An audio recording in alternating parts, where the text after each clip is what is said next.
Olá, TUTAMÉIA está ao vivo nesse Brasil da pandemia criminosamente amplificada pela ação irresponsável do governo federal, pelas mentiras sucessivas do presidente Bolsonaro e do ministro da Saúde. Nós estamos aqui nos nossos estúdios quarentênicos, a Eleonora, o Rodolfo, e do lado de lá da telinha fala conosco hoje o jornalista e historiador Vijay Prashad, que você já conhece da atuação dele, já esteve aqui também no TUTAMÉIA. A Eleonora vai falar um pouco mais dele daqui a pouco. Mas antes eu quero convidar o Vijay, a Eleonora, e você que já começa a entrar aqui para essa nossa conversa de hoje, para que nós todos nos somemos num abraço, numa manifestação de carinho, numa manifestação de solidariedade aos familiares, parentes, amigos, conhecidos, colegas de trabalho das vítimas da Covid-19 no Brasil. É um número sempre crescente e está aumentando, aumentou muito. Os registros são de um crescimento de 33% das mortes, segundo quem monitora, um aumento de 33% das mortes, da média móvel de agora em relação a de 2 semanas atrás. E esses números, todos nós sabemos, poderiam ter sido muito menores, se o governo tivesse minimamente adotado uma postura responsável, ouvido a Organização Mundial de Saúde, respeitado as orientações das instituições médicas e científicas aqui do nosso país. Não fez isso. E hoje, às 13 horas de hoje, o consórcio de imprensa que monitora os números da Covid-19 no Brasil registrava 213.180 mortes por essa doença em nosso país, com 8.655.512 casos. Esse é o resultado da política de Bolsonaro, que afeta a todas as famílias brasileiras. Cada um de nós tem um parente, um amigo, um conhecido que foi atingido pela Covid, ficou doente. Nós todos choramos mortos próximos de nós. E agora ficamos sabendo, e está sendo divulgado aí, o caso do ex-presidente Lula, que também foi atingido pela Covid. Ainda bem que a doença foi identificada quando ele tinha recém-chegado a Cuba e foi tratado, ele e toda a sua comitiva foram tratados e tão bem. Só o meu grande amigo, jornalista, escritor, Fernando Moraes, que acompanhava a comitiva de Lula a Cuba, teve que ser internado, mas segundo o boletim médico, que o Instituto Lula distribuiu, estão todos bem e agora no Brasil. Então vai também o nosso abraço aí ao ex-presidente Lula, à Janja, ao querido Fernando Moraes. Dito isso, Eleonora, a palavra é sua. Vijay, thank you so much for joining us today. Vijay is an Indian writer, historian. You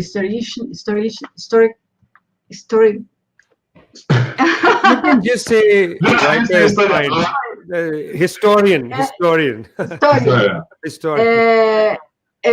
Rodolfo, just tell us about the numbers of COVID, and it's a tragedy.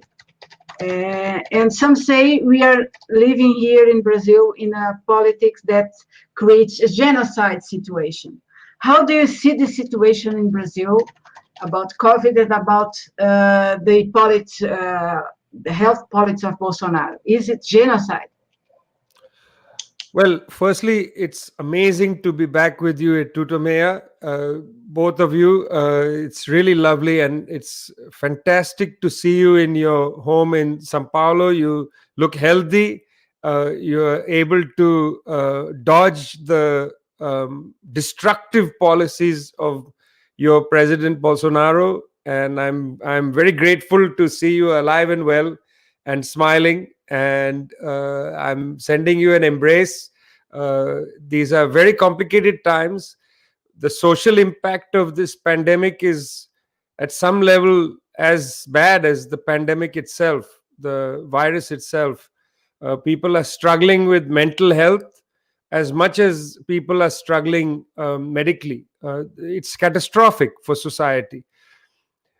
I was just sitting and looking at the materials that Tricontinental has produced since December of 2019, now a year ago. We began to track when the Chinese government said that they have discovered something unusual. We started a study, which was our first Corona shock text about China and Corona shock, where we demonstrated that the governments of the West, but also the government of Bolsonaro, were lying about what China had been saying, because China from the last week of December had informed the World Health Organization, informed the US government. Late January, after it was discovered that the virus goes from human to human, that was announced on the 20th of January 2020. On the 28th of January, the WHO declared a public health emergency. On the 11th of March, the WHO declared a pandemic. Government of Brazil, government of United States, government of India, government of the United Kingdom, many European countries, they didn't do anything to prepare their populations. WHO had said, here is what you should do. Encourage mask wearing. Encourage hand sanitization. Encourage testing of people, including simple testing of temperatures and so on. If there is an issue at the test and somebody tests positive, do contact tracing. Who have they been in touch with? If there are more people infected, put them into treatment, of course, and then isolate them. If things go out of control, lock that area down, that part of a city, that part of the country, and so on. These governments didn't even do the basic things. They laughed at mask wearing. They have destroyed public health or eroded public health by underfunding it for years. So the basic public health worker who can come door to door and do a temperature check, test the public, just not there. It was a combination of neoliberal cannibalism. Neoliberal cannibalism over a decade, maybe more. Most of these countries have eaten their own public sector. It's neoliberal cannibalism, combination of that with criminal incompetence of the governments. Criminal incompetence. People like Mr. Bolsonaro, Boris Johnson making jokes about COVID, saying, oh, it's just another flu, it's not serious, and so on. Anti-science observations, attacking China, attacking the WHO.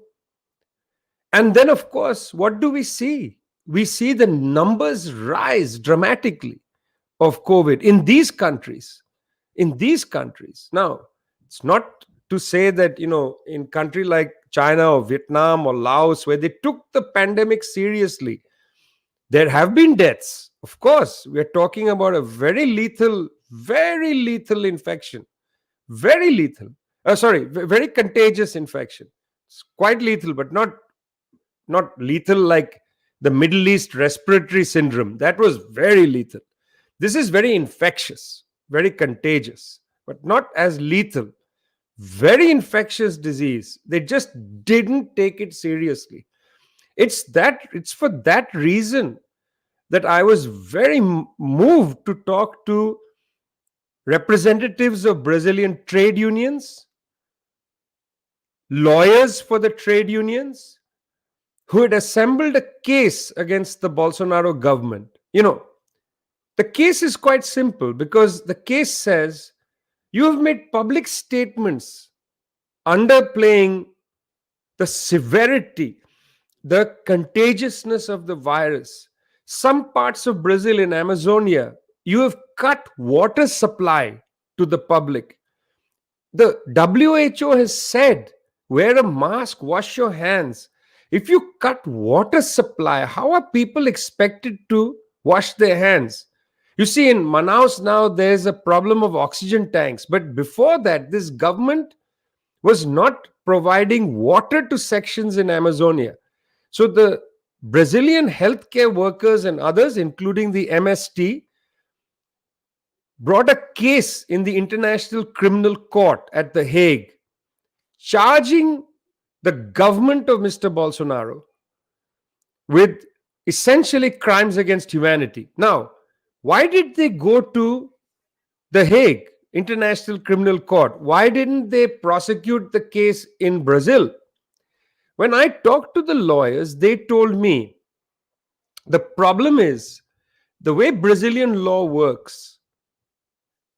The Brazilian senior most head of the legal establishment has to accept a case, and that is a political appointee. So if your top, legal person in the country doesn't accept the case, if it continues to reject the case, then you can't actually investigate the crimes against humanity charge within Brazil. That's the reason they went to the International Criminal Court.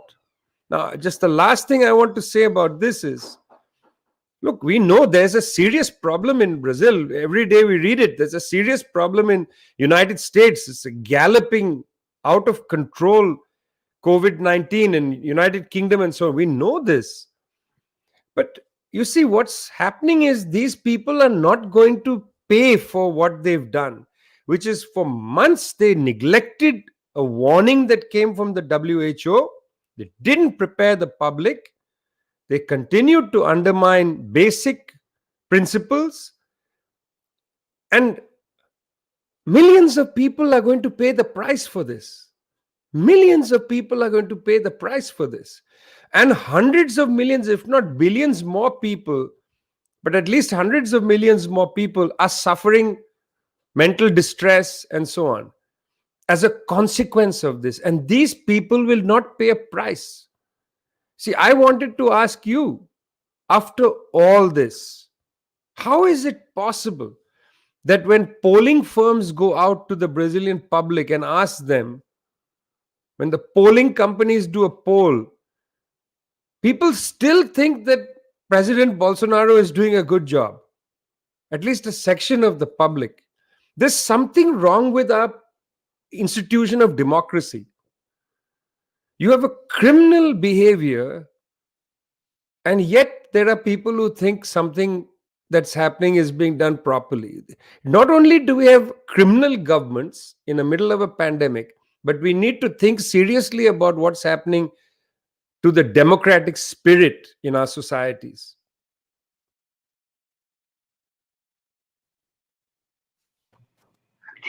Exactly. And what's happening to the democratic spirits? That's it's a question for you too, because you say about what happens in Brazil with despite all what Bolsonaro has done, he has still support of say 1/3 of the population or less if you talk about his strong hand support.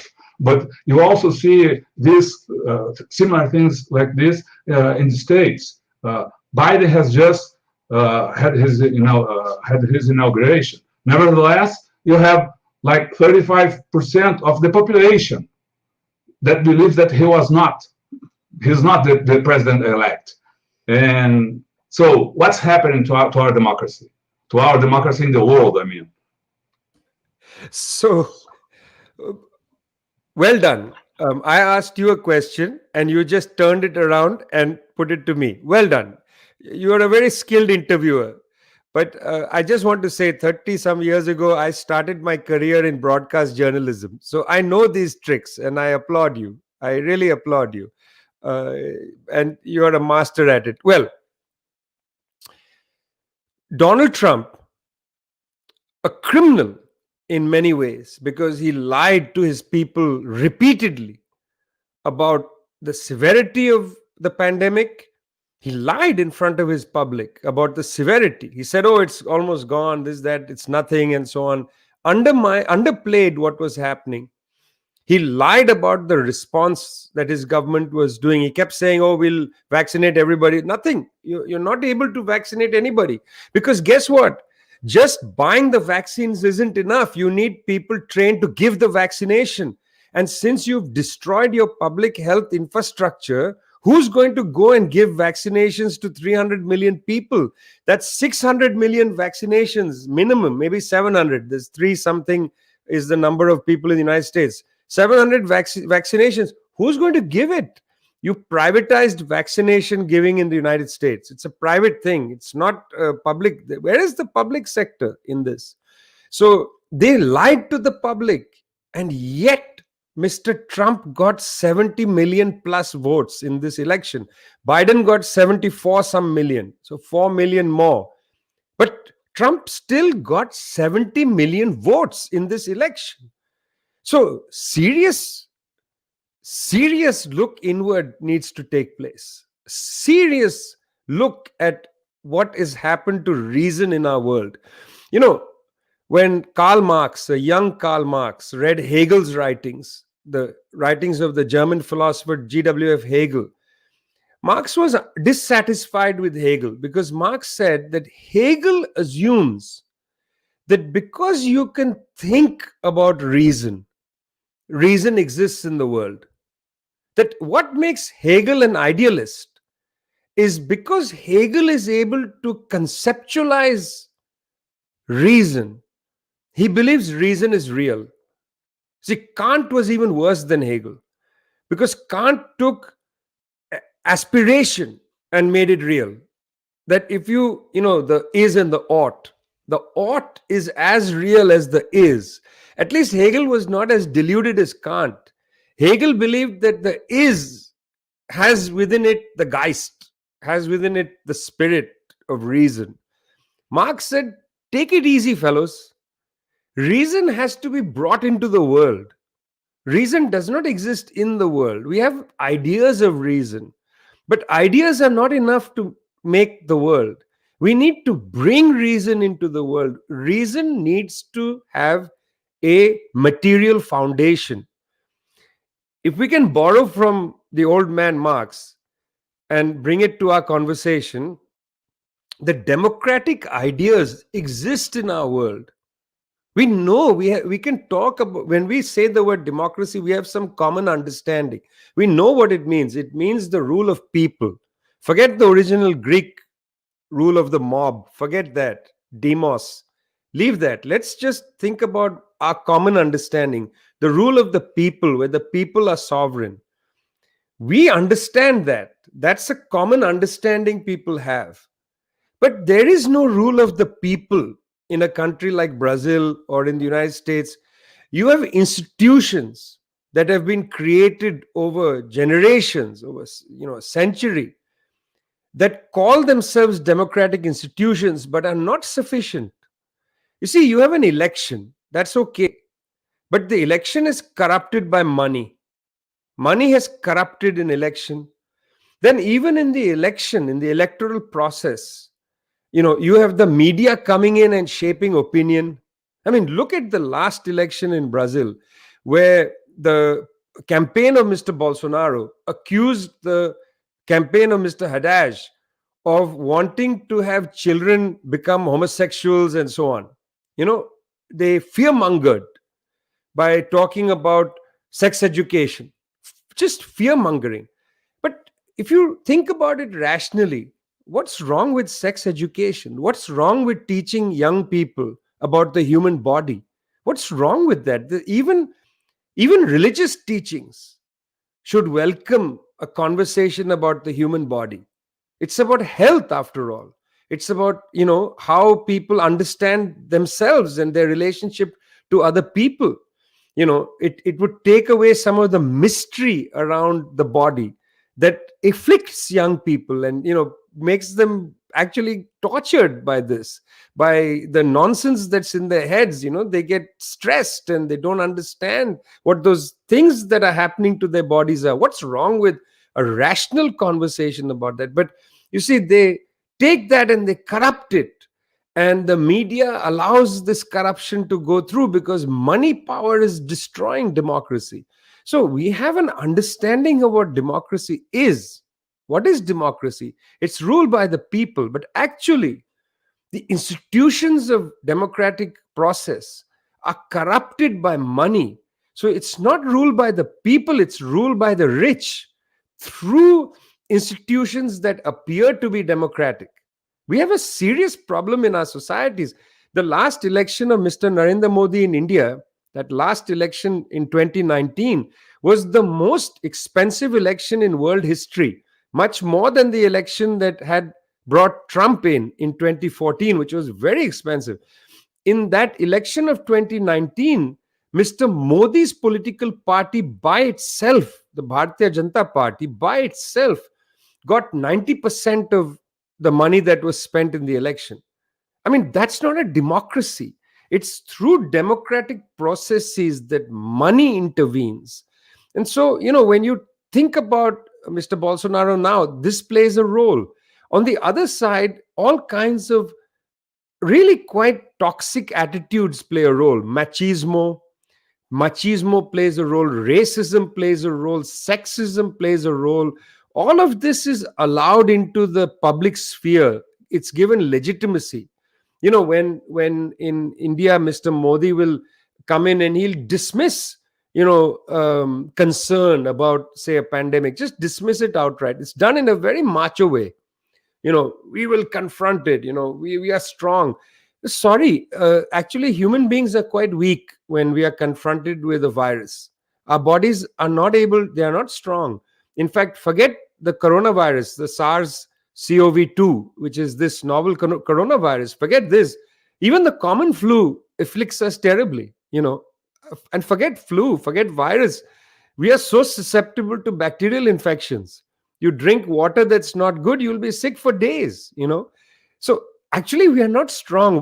What is this machismo about we will defeat nature? No, nature is very powerful. When a hurricane comes, it can destroy you. Nature is much more powerful than you. So this is macho attitude that goes against science. Science would lead you to believe you've got to be careful about certain things because humans are very fragile. We are very fragile. Look at the things that we die from. If you just look at the top 10, not in the pandemic, but in a previous pandemic period, look at the top 10 things that people die from in the modern era. So many of us die of heart failure. Well, that's one thing. In India, one of the biggest killers still is malaria. What is malaria? We are defeated by the tiniest mosquito. The tiniest mosquito comes and bites you. You can't even see the mosquito. You die of malaria. So what must you do? You must have nets around your bed. The simple mosquito net. It's a logical thing. Why doesn't the government of India provide mass mosquito net distribution to people and teach people to use mosquito nets? We don't need to go around spraying DDT because that's going to destroy the water supply. But simple mosquito net. There are various organic ways of keeping mosquitoes away, of breaking the chain from mosquito to human and so on. But you just don't do that, because somehow, and this is the last thing I'll say about this, somehow these governments, which don't actually put the people's welfare first, that's the thing, which don't, are able through money power and through, promoting a kind of macho attitude in society, they're able to win over a section of the population, 30% And this hardcore base is sometimes enough in a divided country to get you office. And in India as well, the BJP gets around 31% of the vote. But that 31% is rock solid, this machismo kind of anti-science group. And that's enough for them to prevail because the money power wins them the rest, that 10, 15% that they need. And when you have hundreds of millions of US dollars to spend in the media, to have big rallies and so on, it just doesn't matter if you don't have a message. If you have money and you have muscle, you pretend to be a tough guy, somehow in our world that overcomes democracy and science. Vijay, how do you see the future of the far right after Trump? Well, in India, we had the far right before Trump. The current Prime Minister of India, Narendra Modi, won his election first in 2014. That was before Trump. And his political organization, which is not a party, in fact, in India, it's interesting because the far right, there is a fascistic organization that has many fronts. And the political party of Mr. Modi is the front of this fascistic organization. This organization's name is the Rashtriya Swayamsevak Sangh, the RSS. It was created in 1925, modeled after Italian fascism, quite openly. In fact, in the 1950s, after the evidence of the Holocaust in Germany, one of the leaders of the RSS, M.S. Golwalkar, wrote in a book. His book is called We or Our Nationhood Defined. He writes in there that India should deal with Muslims in the same way as the German dealt with the Jews. In other words, on the one side, he accepted that what the Holocaust was a good thing. And second, he said, we need to bring it to India. I mean, it's disgraceful. That's the political organization from which Mr. Modi comes. So they have deep roots in society. Deep roots in society. One cannot believe that this is merely an election matter. This is a deep social problem. Look, I've been enough times in Brazil, and I'm very sorry not to be speaking to you in Portuguese. I apologize. I mean, after all this time traveling to Brazil, not to even be able to chat about these matters in Portuguese is a disgrace for me. But on the other hand, in a place like Brazil, there is also a cultural issue involved here. And by which I mean there's, unresolved questions of its history of enslavement of people. Brazil is a unique country because it didn't have an independence struggle. It was gifted from father to son. Independence came as a gift from father to son within the monarchy. There are unresolved questions of racial, differentiation and hierarchy. There are unresolved questions of the so-called frontier, this attitude toward the Amazon. There is the growth of evangelicalism, Pentecostals and so on, with quite a disturbing political ideology some of them have. I mean, these are cultural issues. It's in the culture. It's not just political. Tomorrow Mr. Bolsonaro will go, but you still have to deal with the cultural phenomena of the growth of conservatism, traditionalism, and the right. And in India, it's very deep roots. So Trump may go, but even in the United States, there was Trump before Trump, because Trump is just a symptom. He's just the symptom. He's not the cause. In the United States, I'll tell you a story. Many years ago, I was 7 years ago, in Beirut, in Lebanon, and I interviewed the police chief of the city of Beirut during the Civil War. He was the police chief between 1975 or 6 till about 78, 79. So at some part of the Civil War, he was the chief of police in Beirut. So I asked him, I said something, Civil War, are you glad the Civil War is over? I said. And he said to me, the Civil War is not over. He said, it's in halftime. The Civil War is not over. It's in halftime. United States had a civil war, 1861 to 1865. That war was fought for a lot of reasons. One of them is over the question of the right to enslave human beings. But there were other important reasons. It was also a class battle between rural aristocracy in the South and the industrial section in the North and so on. Anyway, that war ended in 1865, but it's still going on. It's still going on. It's very interesting if you think about it. When a side is defeated in a war or in a civil war, that side is defeated, correct? Their generals and their heroes have been defeated. In the United States, not only in the US South, the former Confederacy, but also in parts of the North, after the defeat of the Confederacy, statues went up honoring the president of the Confederacy, Robert E. Lee, and their generals, Jefferson Davis, and all these people. The statues to honor them came up after the defeat of the Confederacy in 1865. So that section was never erased. The Black Lives Matter movement in the United States was also about removing these statues of the Confederate heroes. But the Confederate flag, when those chaps ran into the US Capitol in 6th of January 2021, several of them were carrying the flag of the US Confederacy, which is a flag of racism and a flag of, intolerance and so on. That's what they were carrying. So the deep, wretched cultural roots in our societies have yet to be confronted. It's one thing to get rid of Trump, get rid of Bolsonaro, get rid of Modi. Okay, that's good. We'll breathe a sigh of relief.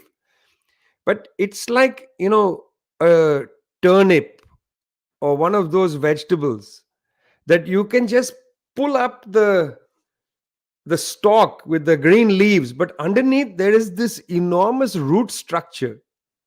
You have to dig and pull the roots out. This requires massive social and cultural transformation. I mean, I'm not opposed to religion per se. I'm a odd kind of left-wing person, because people need comfort of different kinds. I for instance, talk to a therapist. I struggle with various things, and I enjoy talking to a therapist. I talk to a therapist and I get comfort from it. And I understand sometimes people talk to their priests or whatever and get comfort in the same way. There are secular ways of getting comfort, Freudians and Lacanians and so on. And then there are non-secular ways, religious ways of seeing your priest, and they help you, they hold your hand and they help you through difficulties and so on. I understand the role that they play in the world, but I cannot tolerate intolerance.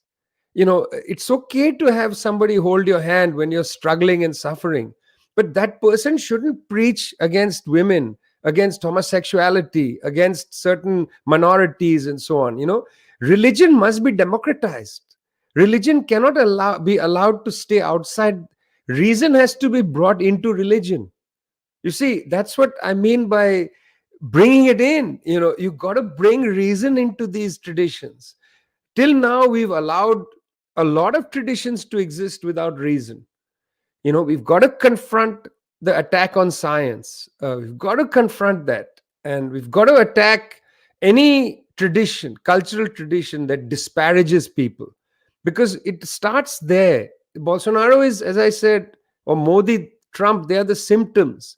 The root is in this culture of wretchedness and disparagement, where people are just treated poorly and so on. That culture is gathered into a political coalition. That's what Mr. Bolsonaro leads. He leads a coalition of toxicity. Mr. Biden, in his inauguration speech, he spoke a little about some of these issues you talked about. He spoke about racism, and he condemned white supremacists. Do you think he will have strength and support, and actually will to confront these problems, especially the white supremacists, the militias, North American militias, the people that run with arms, with rifles in the streets? Let's see. You see, it's interesting.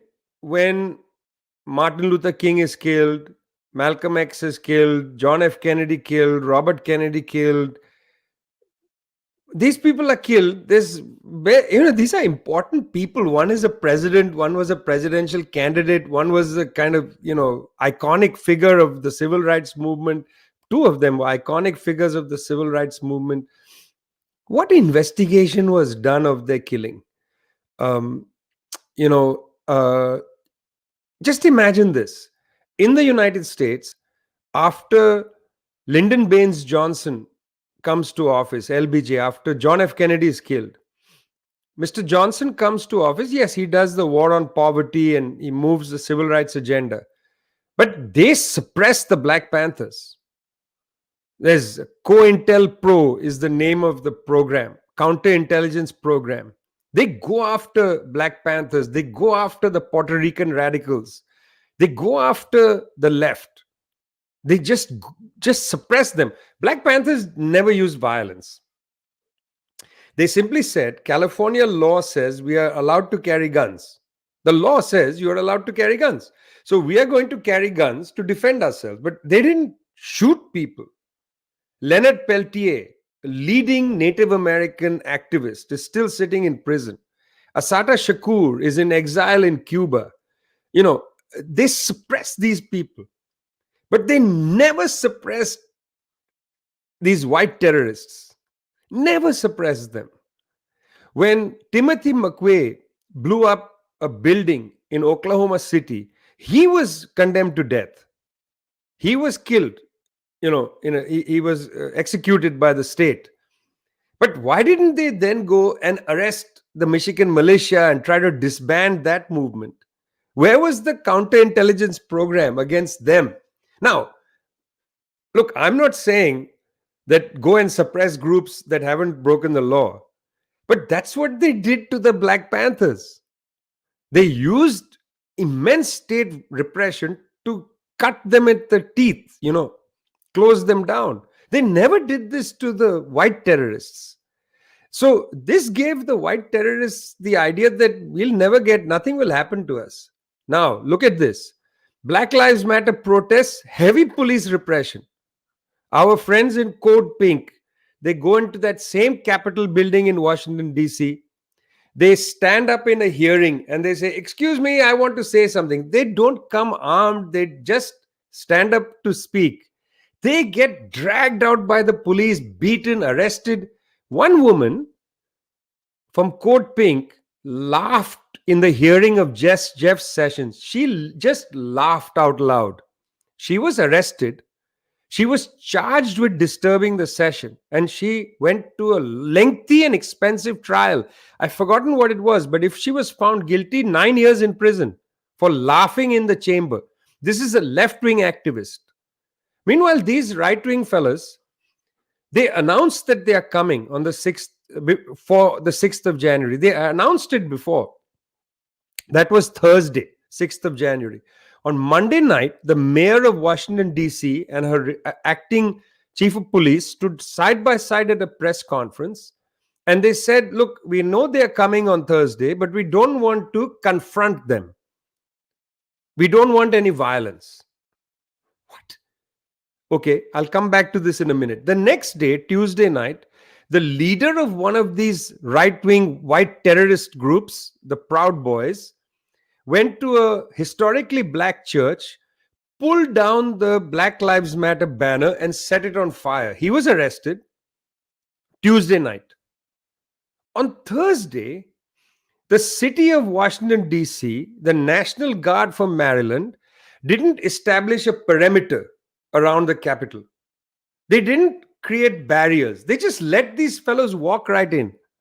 You see, I've been to many protests in Washington, D.C. against the IMF, World Bank, you name it. Every year during the IMF meeting, there used to be a protest. And I would fly in, we would go and down with the IMF, FMI, whatever, down with it, bring the building down, all this nonsense. But they would establish a perimeter. Pardon? FMI, fora daqui. That's right, exactly. But they would establish the perimeter so we could not even see the building. They would keep us far away. They would close you down, arrest you, and so on. In this case, they didn't do anything. They just let them come in. Now, it's interesting. It's a Democratic mayor of Washington, D.C. She's anti-Trump. She renamed a place next to the White House Black Lives Matter Square. Why didn't she act? There is no stomach in that country, in the United States, to confront white terrorism. So let's see is my answer to you. You said, will they do it? Let's see. There has been no evidence since 1865 that the United States government is going to suppress white terrorism. They didn't suppress the Ku Klux Klan during the era of lynching. They didn't suppress the white citizens' councils during the era of the civil rights movement. And they never suppressed the militias in the 1990s. They just let them continue.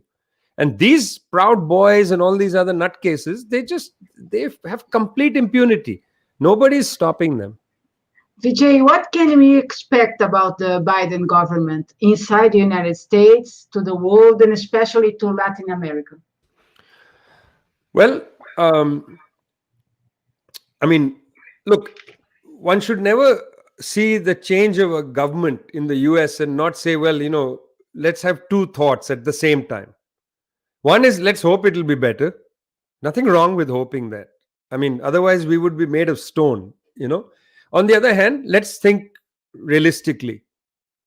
Nothing is going to change for the world. Inside the United States, there will be some changes. Already on the first day, Biden signed, I think, 15, 16 executive orders that were very progressive. He said no more Muslim ban. Children who were brought here without papers, they will be regularized. He said that, we'll restart the science group inside the National Security Council. Very progressive things. We're going to put a bill forward for more relief for the public and so on. Inside the United States, the Democrats will drive a liberal agenda, sort of, because then they will also favor the banks. So they will have a liberal agenda plus corporate agenda at the same time. You see, Mr. Biden has chosen as his Secretary of State Antony Blinken and his National Security Advisor Jake Sullivan. Both of them have a public record, but Mr. Blinken has already said certain things that are important. He's chosen as his important secretary whose persons who run the economy is Janet Yellen. So we know the people, we know but they also started to say things. So both Janet Yellen and Antony Blinken have essentially endorsed Trump's policy against China. So they've basically said Trump's policy against China will not be changed. This hybrid war against China will continue.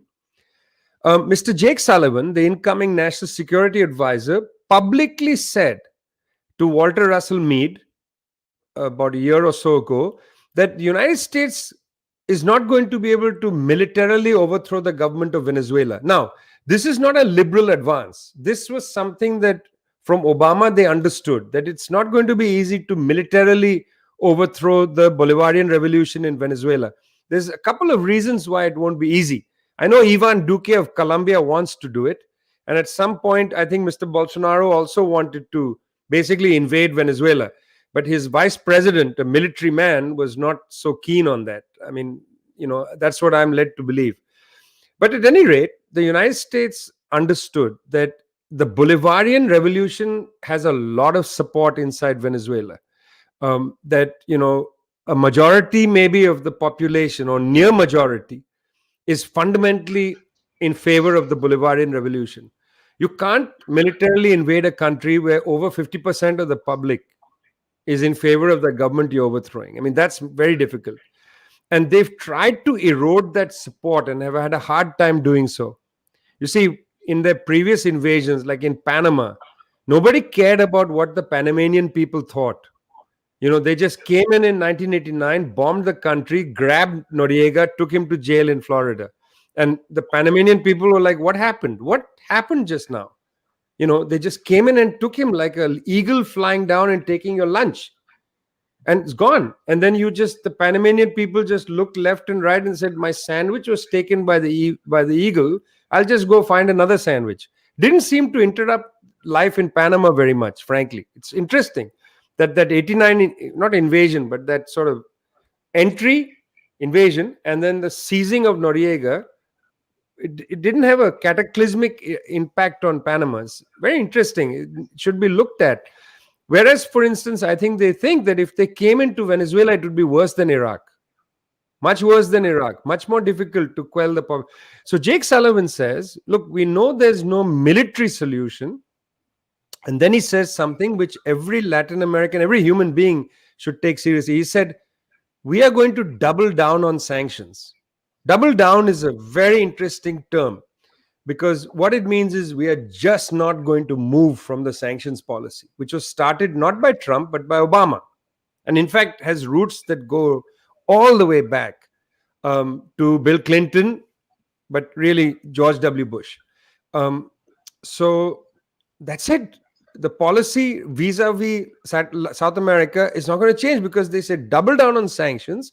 And then recently, Antony Blinken says we are standing with Juan Guaido. Juan Guaido, who is he? I don't know who he is. There's a new National Assembly which took its seat on the 5th of January, newly elected. I was there in Venezuela. I observed the December 6th election. I met the members of COPE, Acción Democrática, the evangelical parties, Timoteo Zambrano, the liberals. I met all of them. This is the opposition that fought the election. And they said, who is Juan Guaido? Who is this man? We don't know who he is. The leaders of COPE and the Christian Democrat, Acción Democrática, I met them. Now, these two parties, COPE and Acción Democrática, had been in power after the 1958 revolution till Chavez won the election in 1998.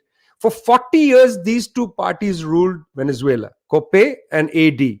I met the leaders of these two parties in Caracas on the 5th of December 2020. And both the leaders told me that they do not accept US interference and they don't know who this Juan Guaido is. He's an extremist. He and Leopoldo Lopez are gangsters. They violate the law. COPE and Acción Democrática want to build a political process within Venezuela, and they're not being allowed by US. And what Biden has said is, no, we recognize Juan Guaido. But who is Juan Guaido? So when one says, well, what will this administration be like for the world? I'm a little skeptical of all the hope and so on. On China, it will remain the same. That's very important because that's the most dangerous flashpoint right now is the US pressure on China. Secondly, it will remain the same on Russia because the Democrats hate the Russians. They keep saying Russian interference, whatever. So that means on bulk of Eurasia, their policy is going to be the same. In Latin America, they'll pursue the same policies. In fact, the head of the DFC, that is this government body that that has within it the American Creche or Growth in the Americas program. It's a US government program to undermine Chinese presence in South America. The head of this, Adam Boher, said that the Biden team thinks that his approach is innovative and they will continue it. That means the United States is going to contest China's presence in South America. Now in Brazil, this is going to be confusing because Brazil relies on China to buy soy. It's one of the biggest trading partners of Brazil, if not the biggest, in terms of volume of things in these key sectors. Secondly, Brazil is going to have to use the Chinese vaccine. Let's face it. You're not going to be able to buy the Moderna vaccine, and those have all been bought by the Northern Atlantic countries.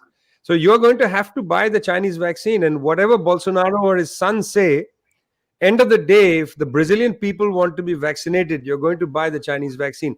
The US is going to put a lot of pressure on Brazil to take an anti-China position, and it's just not possible. No government, not even Bolsonaro, can break with China. It's not possible. The World Bank says next year, 60% of global growth is going to take place in China.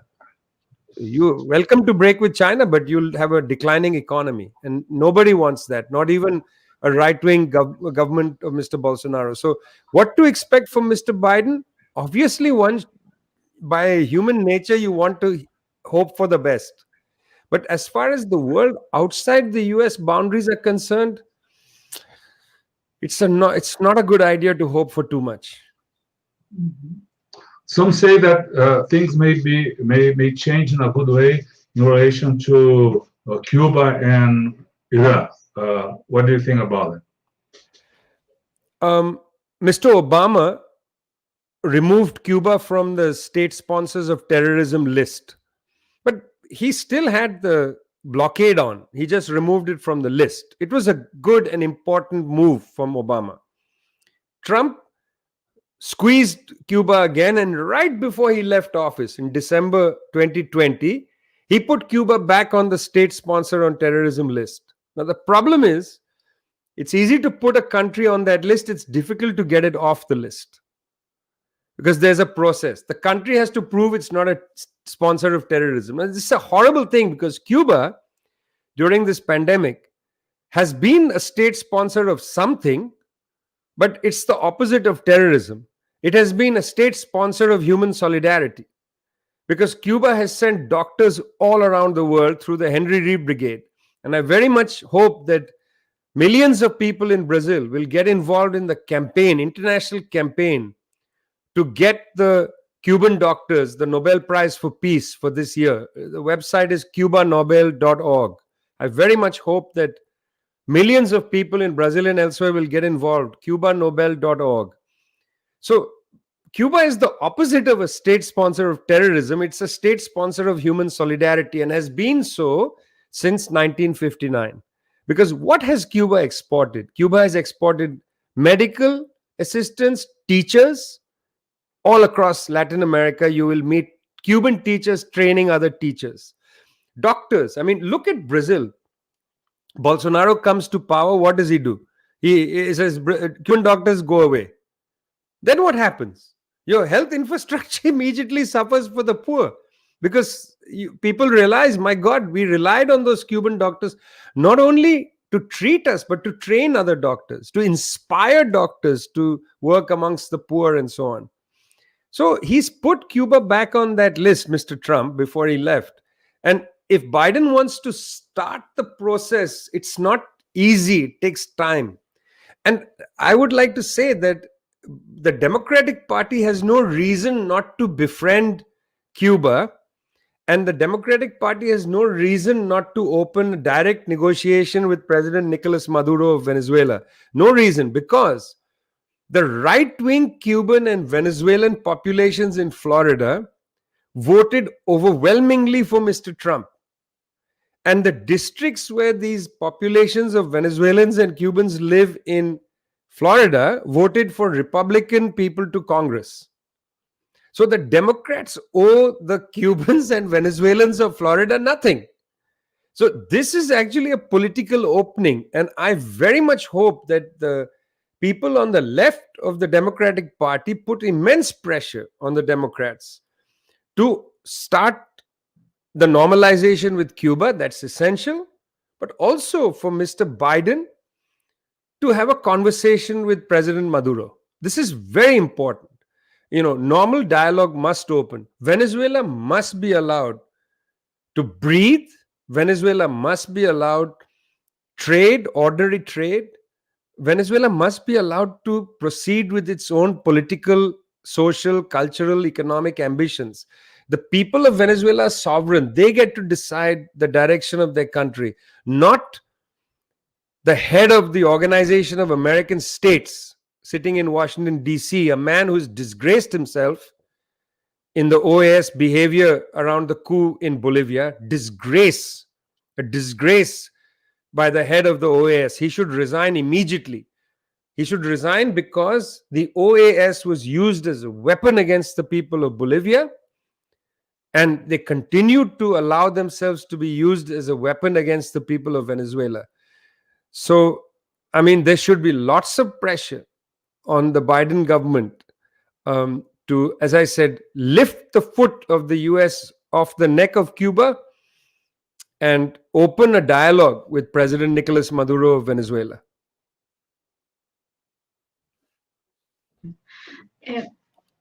Some say it's that the defeat of Trump made Bolsonaro more and more weak.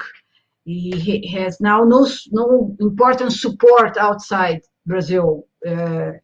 What do you think should be the continuation of this?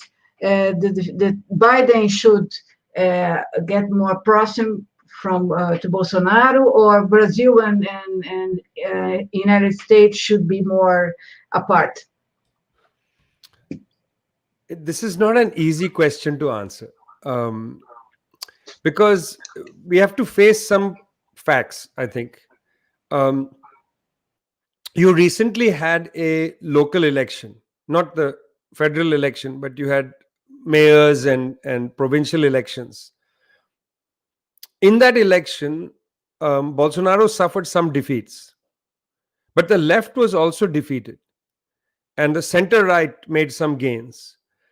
Mr. Biden and his political tradition will be close to that center right section. So I want to just say two things. Number one, they will not jeopardize their relationship with the government of Brazil, because they have to deal with Mr. Bolsonaro as the head of a very important country in South America.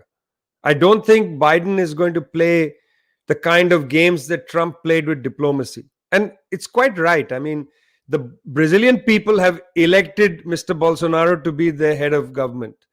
And so the US government is going to deal with him as the head of the government. I think that just has to happen. You can't say, well, Biden should shun Mr. Bolsonaro. I don't think it's going to be possible. Brazil is such a key country in South America, the biggest economy and so on. It's not possible. So don't expect suddenly some big change in US-Brazilian policy. That will remain, I think, quite stable. On the other hand, you may see, not Biden, because that would be inappropriate, but you may see noises made in the Democratic Party circles that open a conversation with the center-right forces inside Brazil. So that you might see that happen. That could very well happen. And then linked to this is a particular problem within the Brazilian context, a political problem. I mean, if we on the left have to have, we on the left have to be able to be contenders, as it were, to drive our own agenda. Right now, the governments like the United States will not take the left seriously at all. Right now, if I was a person in the Democratic Party establishment or in the US State Department, I would right now say that Brazilian politics is defined by Bolsonaro and the center right. They wouldn't even see anything beyond that. And I think that is something of some concern, that we have to face up to this, is what I'm saying. It's the same in India, where the State Department would say Indian politics is defined by the far right, Mr. Modi, and the Congress party. But nothing, the left is not a contender, doesn't belong in that domain. So I just feel like this is something we have to come to terms with, that until we strengthen ourselves, we put ourselves at the center of political debate, we put our views into the debate as powerful views, because we are backed by, sufficient strength, not just social strength and even political strength, but electoral strength. Because electoral strength does define, in the conventional mind, it does define whether you are part of a debate, whether you are part of a dialogue. And so I think that's a task for us. They are going to be very happy to not see us in the picture. So when some left people say that we don't have to have our eyes only in the elections or in the vote, this is also a kind of denying reality, the needs of reality. Look, building strength is a complicated business. Obviously, one must build. See, there's a difference between the left kind of politics and the right kind of politics. The right has money power behind it, and it can utilize its money to build constituencies. It also uses traditional institutions, to build its base. For instance, religious institutions, institutions, the lobbies of business. In Brazil, it's so brilliant, right? You've got the beef lobby, the gun lobby, the Bible lobby, and whatever they're called. They actually are blocks in your legislature, right? The beef block or whatever they're called. I mean, it's amazing. But though each of those blocks affords the right a constituency immediately, they don't have to build a constituency. Tomorrow you can create a new right-wing party, and you just need to assemble these blocks with you, and you've already got strength. The left is a much harder task, because the left has actually an entirely different conception of politics. We have to provide the working class and the peasantry with confidence that our views are important views, that we need to be organized into unions, into peasant organizations, that we need to build our collective strength. You see, their collective strength comes ready-made. It's, as it were, off the shelf, pret-a-porter. You just walk into a shop and you can pull out a suit, put it on, and walk out. No, we are different. We have to go. We have to find, the sheep. We have to shear the sheep. We have to card the wool. We have to prepare the thing. Then we have to knit the thing, and we have to build the political fabric. They have a ready-made political. They have a huge advantage over us. Building the political fabric is very hard. And as we do that, to then turn around and say elections are not necessary for us, I think is to miss the point. We have to do all this. Our work is 100 times, 1,000 times harder than the work of the right. We have to build, we have to create the cloth, we have to make the suit, and then we have to go out and look good in the suit. We have to go amongst people and say, look at us, we have the good ideas. We have to build the electoral constituency. You've got to contest elections. You've got to build strength. You have to do all these things. You see, it's not a debate. I mean, I get it. You have limited strength. So do you concentrate on this or on this? Electioneering should not dominate our movement. We shouldn't build political fronts that are entirely about elections. You've got to build mass strength. But mass strength must also confront the fact that democratic institutions go through elections. So both are integral. I remember as a young person, I was thinking elections are bogus. One of my senior comrades handed me a book, and he had highlighted in it a paragraph from Lenin, where Lenin writes that, and by the way, we are talking today, it's Lenin's death anniversary. It's a very important day for me. I brought this out because we're gonna talk about this. I have a question about it. Yeah, I edited, selected Lenin, so this is a very important person for me. I spent a lot of time. Anyway, this fellow said, "Look at this," and I read it, and what Lenin says is, "Look, comrades, we want the proletariat to be in charge of the world. That's what we want. But politics is a journey. Politics isn't just the destination. We have to build the strength of the people. Use every instrument. Use every legality. If you are allowed to go in elections, go in elections. If you're allowed to publish a newspaper, publish a newspaper. When a water comes downhill, the water doesn't say, look, this is my stream. You build the stream through gravity and your strength. So the water will go all over the place looking for the quickest way to the sea, right? That's what water does. You pour water, it tries to find the quickest way to the sea. And then having found the quickest way, it keeps going there, and that's how you dig the river.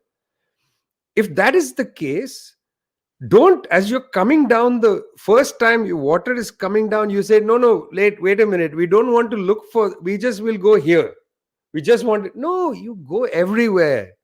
Try all kinds of things. But don't neglect elections, because this is how the masses of people understand democracy operating. If you withdraw from elections, then people don't understand how you are political. Enter into the fray. Win seats. Don't be afraid to win. You must win. Having won, you can teach the world, teach your comrades, teach the society that democracy is not just the election, it's deeper. But you can't stand outside the electoral process and lecture people about democracy. You got to be in it. You got to be there. You got to be there to win. Yeah, Brazil had a great fighter for democracy that used to use some words like similar to what you just said. Carlos Lamarck said, "Dare to fight, dare to win." But anyway, that's just to remember the sentence. And ousar lutar, ousar vencer. Anyway, just before we start our interview, we read a Twitter that you put on your Twitter site. telling that you and Noam Chomsky would release a document about the situation in Manaus here in Brazil. And well, why would you do that? And how did it come? Did this come to life? I mean, this discussion between you and Noam Chomsky, and what are you trying to tell the world? So during our conversation right now, the statement has been released, and it was released at English at the website People's Dispatch, which I contribute to. It's also released on the Globetrotter network, so it will go to over 100 publications. It will come out in Portuguese from Brasil de Fato and in Spanish from Arg Medios.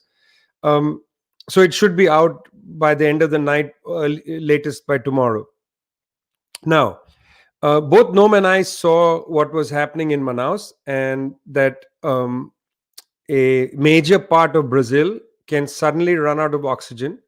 And the elements of this story were deeply distressing. Firstly, the local authorities informed the federal authorities and nothing happens. Secondly, the very fact that a private company needs to do the informing is scandalous in this and other instances. Thirdly, that people are going to die over this and have died over this is just distressing. These three elements are actually not just about Manaus. They're not just about Brazil. They're about all the capitalist countries and their reaction to the pandemic. First, the government simply didn't take seriously what the health authorities were saying, what the scientists were saying, what anybody was saying. I was shocked to hear the statement coming from a minister who says that early treatment of coronavirus didn't work. What early treatment are you talking about? I mean, these people talk without any understanding of science, and they are tasked with that ministry. That's the first thing, common across the capitalist world, where there was disparaging of the fact of any problem, and here the problem was they were informed, as we saw from the government's own report. The legal authorities released a very good document, which I read yesterday, struggled with my Portuguese to read it, and I hope I got all the points. Very good document, very detailed, showed that there was a plea made by the local authorities. Federal government didn't pay attention. That's the first issue. It's complete lack of immediate response, efficient response, none.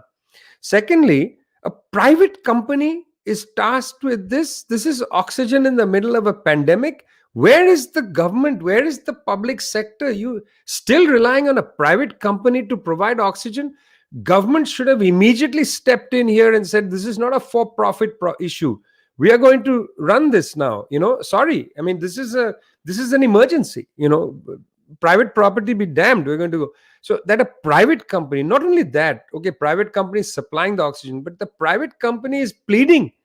This extraordinary. I mean, that was mind-numbing, that we are so reliant on privatization and for-profit companies in the health sector is a scandal. And the third thing, of course, is that people are struggling and suffering in this. It's a scandal. I mean, I looked into this a little bit. I asked my friends who are in the medical field, one of my friends in the pharmaceutical field, how difficult is it to get oxygen? How difficult is it? It's not difficult. And in fact, I was so heartened to see the government of Venezuela supply a country under the immense attack by the United States in an embargo, facing sanctions, criminal sanctions. Nonetheless, President Nicolas Maduro, the health ministry, foreign minister Jorge Ariaza, they sent oxygen immediately to Manaus. What an act of solidarity. In fact, the government of Venezuela acted with more compassion to the people of Manaus than the elected federal government of Brazil. So, Chomsky and I thought this is actually not just about Manaus, although it is about Manaus. It's not just about Brazil, although it is about Brazil. So we drafted a very short statement. At the end of the statement, we are calling upon people, and Noam Chomsky is a man of immense moral, standing, a person that I deeply admire. And so the statement ends by calling for the empanelment of a international citizens tribunal to judge the governments of these capitalist states, Brazil, United States, and so on. Let's impanel a citizens, committee, a commission, and start investigating. Now, we don't have any power to do anything, but we have the power to collect information. We cannot allow amnesia to be the next crime. The crime of negligence, criminal negligence, the crime of the fatalities, all of that. On top of that, add amnesia, because that's coming, my friends. That's the worst. They will make us forget what they did. Nobody will hold them accountable. So, okay, we may not be able to hold them accountable. We'll just be a bunch of crazy citizens. But let's assemble the evidence. Let's indict them in the court of public opinion. And let's keep that document, that docket, as a living record of their crimes. Now, whether eventually we'll have a Nuremberg trial where we try these people like the Nazis were tried in Nuremberg, because this is criminal negligence. If we have a trial or not, we still have a living document, a living will from us who were here to remember this, so that generations to come will remember the name Bolsonaro, Trump, Modi, Johnson, and so on, and remember that these were criminally negligent people. Great. We hope we can succeed. You can succeed in having this people's tribunal. Anyway, like I said before, today is the 97th anniversary of Lenin's death.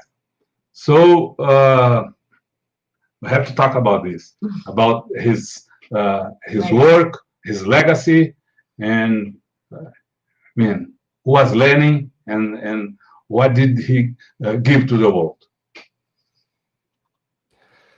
Well,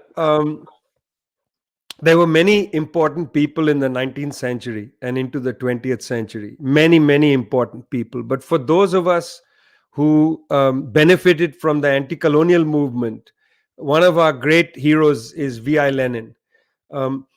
Lenin, when he started his career in the 19th century, was just a Russian radical, became a pretty conventional Marxist, follower of the conventionalities of Second International Marxism, where people like Karl Kautsky ruled the roost and so on. But then Lenin had a series of important breakthroughs. In 1913, he discovered the fact that it was in Mexico, Iran, and China that the revolutions took place in 1911. Where was the German Revolution? Where was the British Revolution? In 1916, there was a revolt in Ireland, the Easter Rising. And that was a colonized part of the British Empire.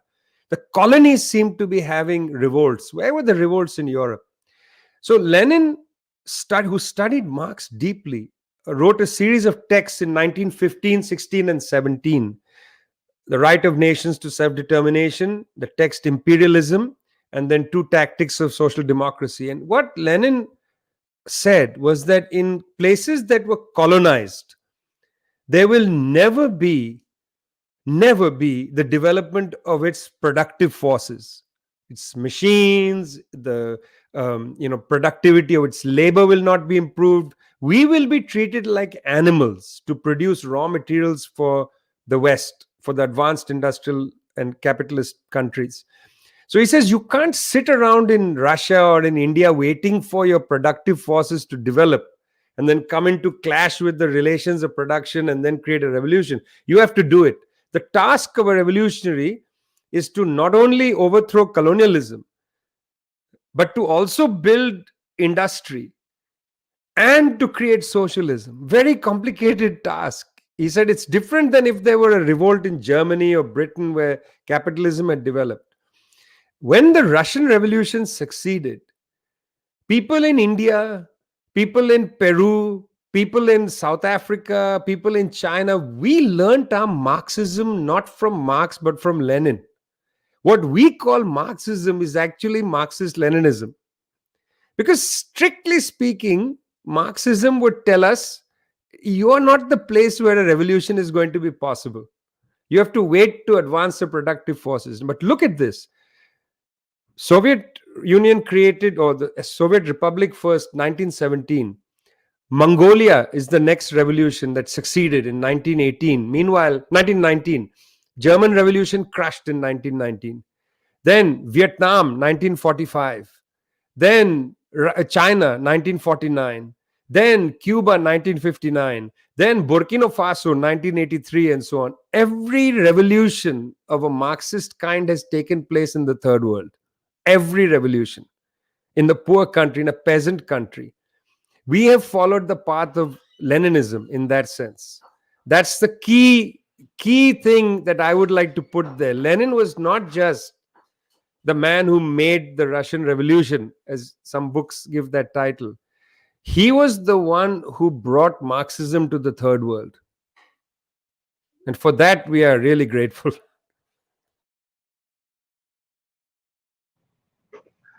Great, Vijay. We'd like to thank you very much for this interview. And just before, I would like to tell all the people that are with us tonight that this interview, que essa entrevista, ela fica disponível para todo mundo aqui nos nossos canais aqui do TUTAMÉIA TV, no YouTube, no Facebook, no Twitter e também agora em podcast. Além disso, como várias pessoas perguntaram, vai ter uma reportagem, vai ter uma reportagem em português, claro, sobre essa entrevista no nosso site, tutameia.jor.br. Também vamos linkar no site para esse documento que o Vijay acabou de se referir. E como eu estava aqui agradecendo ao Vijay a sua participação aqui na nossa entrevista, trazendo todas essas informações, esse também é um momento que a gente usa para agradecer a todos aqueles que estão dando um trabalho sensacional, importantíssimo, nesse momento no Brasil e no mundo. Aos profissionais de saúde, as enfermeiras e enfermeiros, as auxiliares de enfermagem, socorristas, aos médicos, aos cientistas, aos pesquisadores que estão na linha de frente do combate à Covid-19, no Brasil, no mundo, aqui no Brasil, enfrentando ainda dificuldades ainda maiores por causa da ação criminosa do governo federal, que mais parece ser um cúmplice do vírus do que alguém que defenda a vida no Brasil. Então, a nossa saudação e o nosso agradecimento aos profissionais de saúde do Brasil e do mundo. And now, Vijay, after this salutation to the health professionals, we'd like to invite you to your afternoon with no questions. We are coming to the end of the interview. So your message for the people that was with us during this interview and that will be with us in the internet. Well, I'd like to say that, firstly, I'm very grateful that you listened all the way till the end, because that's when the message comes. So I want to thank you for being patient. I also want to say that our fight is very difficult, and your fortitude, your strength is important. But also, I want to urge people to be compassionate to each other. Show that we can bring love into our own movements, into our own world. Often, those of us on the left are so driven by our politics, we forget to take care of each other. And I want to say that let this pandemic be a good lesson for us, sort of how important it is to be kind to one another, to love one another, at the same time as we build our movements. So I'm sending you, again, a big beam of love, because I feel like what's the point of trying to build a world if we're not building it immediately? And the world I want to build is a world that's filled with compassion and love. So why wait till after the revolution to be loving and compassionate? We should start being like that right away. So thanks a lot. Great. Thank you so much. Thank you. Bye-bye. Bye. Talk to you later. Bye. Thanks. Bye. Tchau, pessoal.